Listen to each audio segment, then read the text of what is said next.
कहीं भी हो तुम्हारा तन सर से जुदा कर देंगे। एक शब्द नहीं निकला आज तक। इसलिए मैं नहीं जानता क्या स्वार्थ है। इस भारत में जितने भी नरसंहार हो रहे हैं स्वार्थी दलाल संगठनों के कारण हो रहे हैं, क्योंकि आपने ठेका दे रखा है कि कोई आपको बचाएगा। दुनिया में कोई किसी को बचाता नहीं है। यह अपने अंदर की शक्ति पहचानिए और उन योद्धाओं को याद कीजिए कि जो आज की चुनौती है उससे ज्यादा चुनौतियां थी, 100 गुना चुनौतियां थी।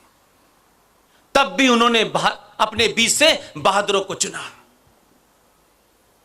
और आप वोट देते वक्त जिसकी तरफ इशारा कर्नल आर एस सिंह साहब ने करा, जो हम अंदर जानते हैं, जो हमारे अंदर मूल में है, जो हमारे डीएनए में बस गया है। कभी अंग्रेज आए उन्होंने करा, कभी जिहादी आए उन्होंने करा, कभी पुर्तगालीज आए उन्होंने करा। हम सबको गाली दे सकते हैं, सबके बारे में बुला कर सकते हैं, लेकिन अपनी अंतरात्मा में झांकना नहीं चाहते। सबसे ज्यादा सनातन का नुकसान इस तथाकथित हिंदू संगठन और अलग अलग वस्त्रों में भेड़िए घूम रहे हैं हिंदू बने उन्होंने करा है। बार बार कुछ शब्दों का प्रयोग हमारे यहां किया जाता है, हम जाने अनजाने में नहीं करते। हम बहुत मक्कार और स्वार्थी हैं, इसलिए करते हैं। क्योंकि जब हम सच बोलेंगे तो हमको अपनी भूमिका तय करनी पड़ेगी। इसलिए झूठ बोलो, झूठ का प्रचार करो, और अगर कोई सच बोल भी रहा है तो उसे सारी शक्ति लगा करके झूठा साबित करो। ये हमने झूठ बोला, हमारे उन विद्वानों ने झूठ बोला। सारे धर्म बराबर हैं, रोज बोलते हैं। पॉलिटिकल लोग लोकतंत्र में खास तौर से सबसे बड़े झूठे होते हैं, क्योंकि लोकतंत्र और डेमोक्रेसी की मजबूरी होती है कि उसे वोट पंचर वाले का भी चाहिए और एपीजे अब्दुल कलाम का भी चाहिए। इसलिए वो कुछ बातें कह के एपीजे अब्दुल कलाम को खुश कर सकता है और कुछ बातें उन्हें पंचर वाले के लिए भी करनी है। लोकतंत्र में नेताओं को झूठ बोलने का अधिकार है, लेकिन नेताओं से मेरी कोई शिकायत नहीं है, क्योंकि वो उनकी मजबूरी है। मेरा गुस्सा, मेरी नाराजगी उनसे है। न किसी सत्ता से बंधे हैं, न किसी पार्टी से बंधे हैं। दिन रात हिंदुत्व का ठेका लेके घूम रहे हैं, वो हिंदुओं से क्यों झूठ बोल रहे हैं? सवाल उनके सामने है। आज 2022 के भारत में जब दुनिया सेकंडों में यहां से लेके अमेरिका, अमेरिका से लेके दुनिया के किसी भी कोने में सेकंडों में आपकी बात जा सकती है, तब भी कुछ मूर्ख इस बात से चिंतित हैं कि ये पुष्पेन, आर.एस. सिंह, जी.डी. बख्शी, सुशील पंडित, ललित अंबरदार, अंकुर शर्मा, प्रोफेसर कपिल कुमार, प्रोफेसर पवन सिन्हा, ये देश भर में सच बोल रहे हैं। उस सच से उन पाखंडियों के ऊपर से नकाब हट रहा है। इसलिए आज क्या कहते हैं? अगर भजन कीर्तन करने से, मंत्र पढ़ने से पाकिस्तान ऑक्युपाइड कश्मीर आपको मिल जाता तो 70 साल किसका इंतजार कर रहे थे? कौन है ये महामूर्ख जो आज के सनातनी हिंदू को मिसगाइड करना चाहते हैं? फिर तो सेना को हटा देना चाहिए। दुआएं कीजिए, पूजा कीजिए, प्रार्थना कीजिए, उससे सब कुछ ठीक हो जाएगा। आज ऐसे मूर्खों को उनका बहिष्कार कीजिए। वो कोई भी हो, अपना भी हो, तब भी हमारी टीम का कोई सदस्य ऐसी बेवकूफी की बात करे, आप बहिष्कार कर सकते हैं। यही सोच के कोई संगठन नहीं बनाया हमने। यही सोच के तय किया कि दुनिया की किसी पार्टी के ऑफिस में हम में से कोई नजर नहीं आएगा। हम किसी सीट के लिए, किसी टिकट के लिए नहीं लड़ रहे हैं। अगर लड़ रहे होते तो कठुआ में इतनी बुलंद आवाज में नहीं बोल पाते। हमसे जिसको नाराज होना है वो कल होता हो, अभी हो जाए। हमारी बात शुद्ध साइंस पे है, तथ्यों पे है, तर्कों पे है, लॉजिक के साथ है, फैक्ट के साथ है। उसमें हमारे भी अगर सामने आएंगे तो उनको भी नहीं बख्शा जाएगा। इसलिए सारे धर्म बराबर हैं, इससे बड़ा दुनिया का झूठ कोई नहीं हो सकता। जिनका यह काम था बताने का, वो तो कंप्यूटर बाबा बन के टिकट की लाइन में खड़े हैं। कोई गोल्डन बाबा बन के खड़ा है लाइन में, जो कहते हैं कि हमने संसार के साके सुखों को छोड़ दिया है, हम सिर्फ समाज के लिए काम करेंगे। वो भी आपको नहीं बता रहे हैं, क्योंकि कन्विक्शन नहीं है। अगर कन्विक्शन है, एक साधारण से परिवार में पैदा होने वाले हम तमाम सारे लोग, न हम करोड़पति हैं, न सत्ता का कोई हमारा आगा पीछा है, न किसी संगठन से हम बंधे हुए हैं। सच बोलिए तो कठुआ में इतने लोग सुनने आएंगे ठंड में। इसलिए सारे धर्म बराबर हैं, यह दुनिया का सबसे बड़ा झूठ इसलिए है कि हमारे साहित्य में, संस्कारों में धर्म का मतलब मंत्रों का उच्चारण नहीं होता, पूजा पाठ नहीं होता।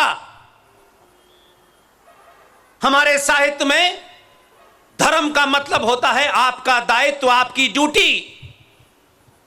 इसलिए मां का धर्म क्या है, पिता का धर्म क्या है, साधु का धर्म क्या है, शिक्षक का धर्म क्या है, राजा का धर्म क्या है। क्योंकि यह जुमला बहुत खूबसूरती से चुना गया और आपके बीच में परोसा गया। और जब आप ये कहते हैं कि सारे धर्म बराबर हैं, तो आप गंदी नाली की तुलना समुद्र से करने लगते हैं। इसलिए मेरा मानना है, अंग्रेजी के शब्द रिलीजन का उर्दू में ट्रांसलेशन होता है मजहब, हिंदी में उसका ट्रांसलेशन पंथ हो सकता है, मत हो सकता है, धर्म नहीं हो सकता। फिर एक नहीं, क्योंकि जब आप कायर होते हैं,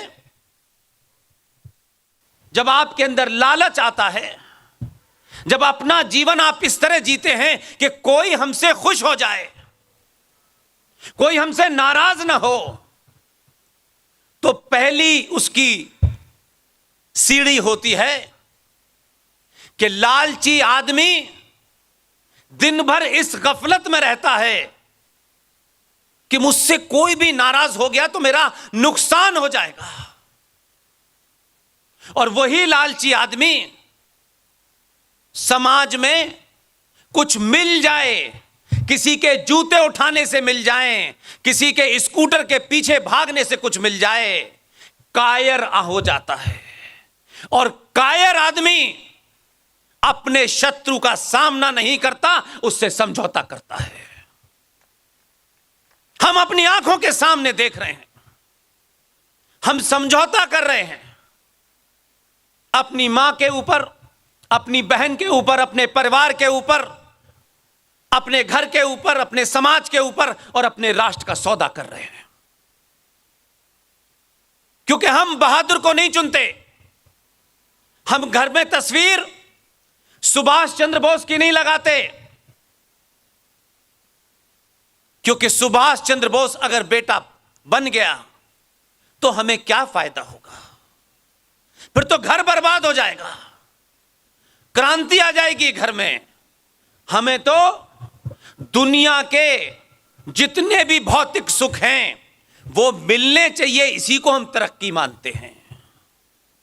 ये जो विकास का मॉडल है जिसकी बहुत चर्चा होती है, इस विकास के मॉडल की प्राप्ति ही सनातन हिंदू का सबसे बड़ा लक्ष्य हो गया है और यही आपके समाप्त होने का कारण है। किसी कालखंड में ऐसा नहीं रहा कभी नहीं रहा। इसलिए शत्रु का बोध नहीं है आपको। यह बीमारी आपने चलाई। आपका शत्रु, कम से कम जिसे आप शत्रु कहते हैं, वो ईमानदार था। उसने कभी कोई बात नहीं छुपाई, आपने छुपाई, आपके रहनुमाओं ने छुपाई। कहा गया Islam is a religion of peace. उन्होंने कोई बात छुपाई नहीं, क्योंकि आप में लालच है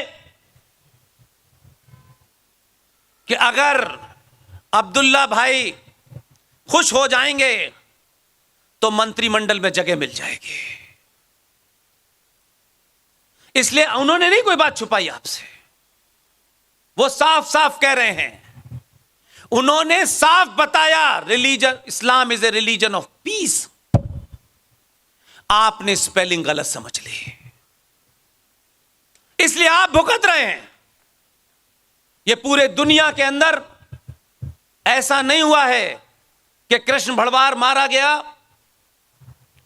गुजरात में रूपेश पांडे मारा गया, झारखंड में निकिता मारी गई, हरियाणा में। यह कोई ऐसा ही नहीं हो रहा है, अकस्मात नहीं हो रहा है। जिस मजहब के बारे में कहा जाता है कि यह शांति का मजहब है, उस मजहब के रहनुमा जनाब मिस्टर मोहम्मद साहब, उनके अपने रहते हुए जो 632 में इंतकाल फरमा गए थे, उनके अपने सामने उनकी बेटी बीबी फातिमा, उनके शौहर, उनके पति अली की हत्या फजर की नमाज में मस्जिद में किसने की थी? मोहम्मद साहब की बेटी बीबी फातिमा की हत्या घर में आग लगा के दरवाजे के नीचे जला के किसने मारा था? आरएसएस ने, बीजेपी ने, विश्व हिंदू परिषद ने। इस्लाम का पहला खलीफा, दूसरा खलीफा, तीसरा खलीफा, तीनों की हत्याएं किसने की थी? जिसकी उत्पत्ति ही हत्याओं से हुई हो, वो पूरी दुनिया में अमन चैन का माहौल देता है। क्या झूठ है साहब, क्या पाखंड है साहब। हम बोलना नहीं चाहते, इसलिए मैंने कहा कि सिर्फ आप कुछ करें या न करें, एक बात जरूर करें।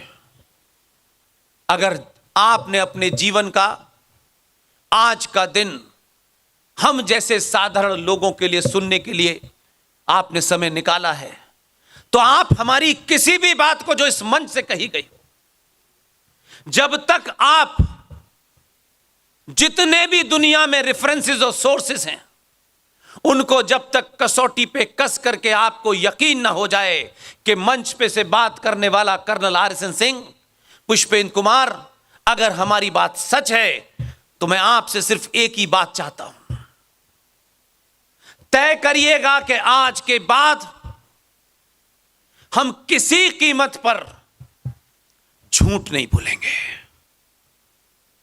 और सच कितना भी कड़वा हो, कितनी भी धमकियां आए, जम्मू के रेलवे स्टेशन पर बम रख करके हमको यहां आने से रोक नहीं सकते हो। तो यह गलत फहमी है किसी को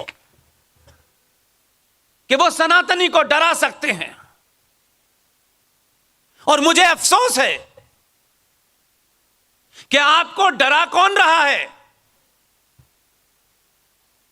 अरे कोई बहादुर डराता तो शान लगती कि किसी बहादुर से हम डरे हैं।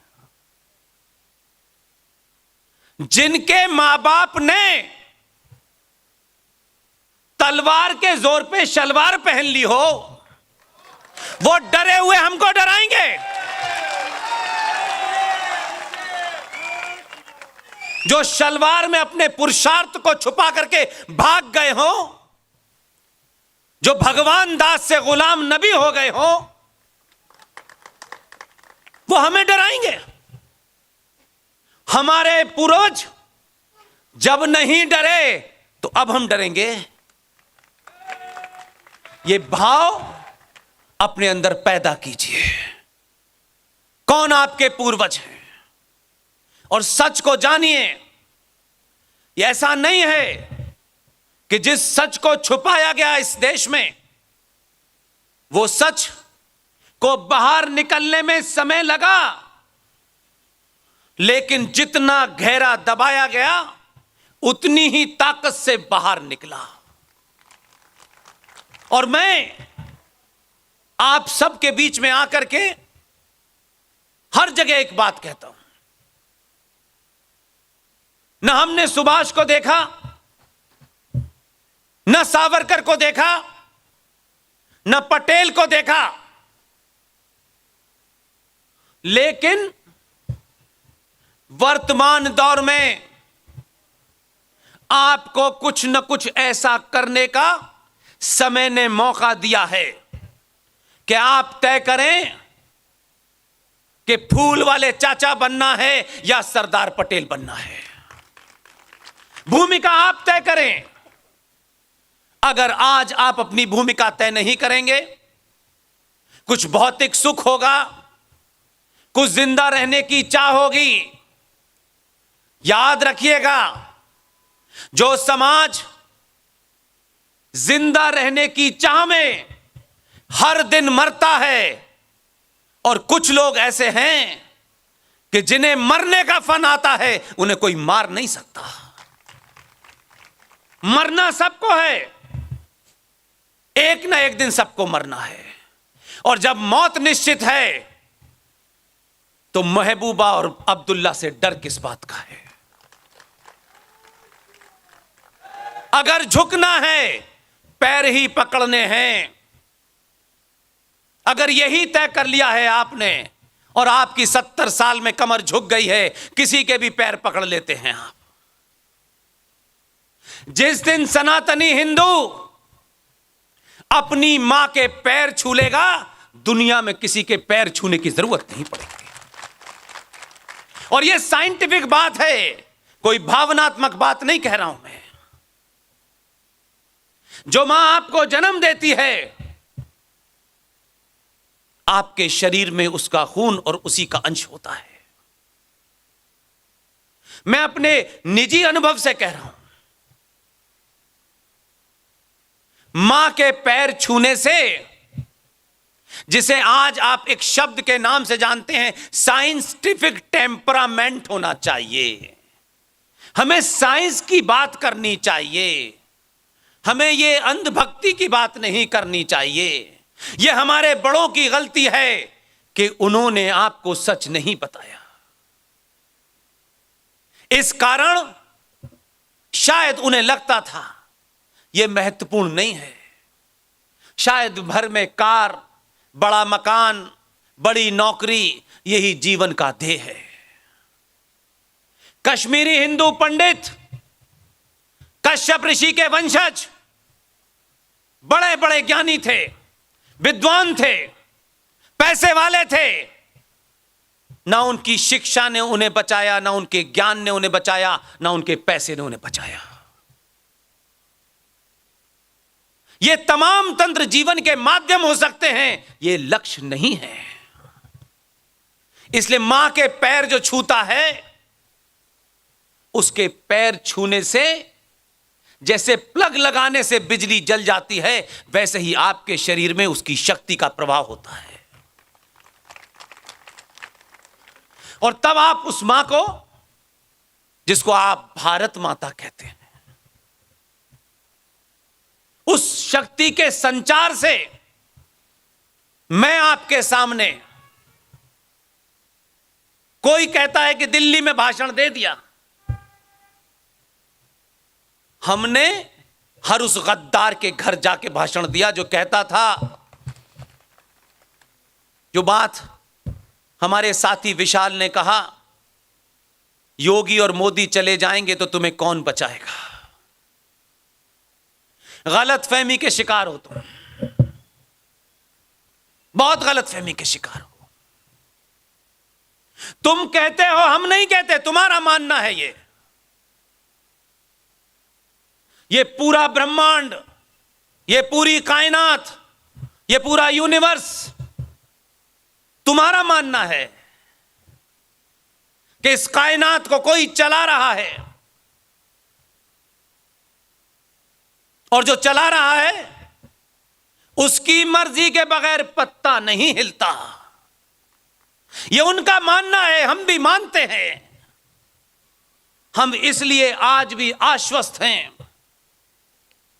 कि अगर कुछ जिहादी कश्मीर में से 5 लाख कश्मीरी हिंदू पंडितों का सामूहिक बलात्कार और नरसंहार करके उनको उस धरती से बेदखल कर सकते हो, मस्जिदों से जिसे बताते हो कि वो अल्लाह का घर है, हमने तो कश्मीर में देखा कि वो तो हथियारों का घर निकला। वहीं से आप अजान और नमाज पढ़ते वक्त चिल्ला चिल्ला करके यही अपील करते थे कि कश्मीरी हिंदू पंडित या तो मिल जाओ, कन्वर्ट हो जाओ, या फिर मरने के लिए तैयार हो जाओ। तुम कुछ लोगों को मार सकते हो क्योंकि ये मारने की परंपरा तुम्हारी बड़ी पुरानी है, लेकिन बताओ इस 1400 साल के सफर में तुमने इस मानव सभ्यता को एक सुई बना करके दी क्या? मैं तो सवाल जरा ज्यादा ब्लंट पूछ लेता हूं इसलिए कि आपको शायद समझ में आ जाए। 1400 साल में जो अपने साइज का पजामा नहीं बना पाए वो कहते हैं ताजमहल बनाया है। उनका कॉन्फिडेंस तो देखिए, क्या कॉन्फिडेंस है साहब। धड़ल्ले से बता रहे हैं हमने ये बनाया है, वो बनाया है। हमसे पूछो कि हमने कैंची ना बनाई होती तो ये ना करते। हमने बनाई थी कपड़ा काटने के लिए, तुमने अपने जिस्म के साथ छेड़छाड़ कर ली है।